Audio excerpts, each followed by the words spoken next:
Toetuse määramisele saab liikuda menetluse üldvaatest, peatselt ka pöördumise detailvaatest. Selleks klõpsa menetluse üldvaates nupule määratud abinõud. Avanenud aknas vajuta nupule uus VPPT rakendamine taotluse alusel. Avanenud aknas märgib süsteem automaatselt rakendamise algus- ja lõpukuupäeva. Klõpsa nupule edasi. Avaneb väljamakse andmete sisestamise aken. Kontrolli üle väljamakse kirje.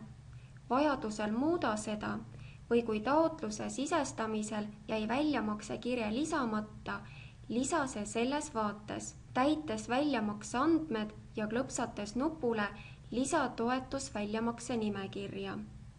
Edasi liikumiseks klõpsa nupule salvesta. Avaneb Abino rakendamise andmete vaade. Kontrolli üle Abino rakendamise andmed ning kinnita toetus, vajutades nupule Kinnita Abino rakendamine.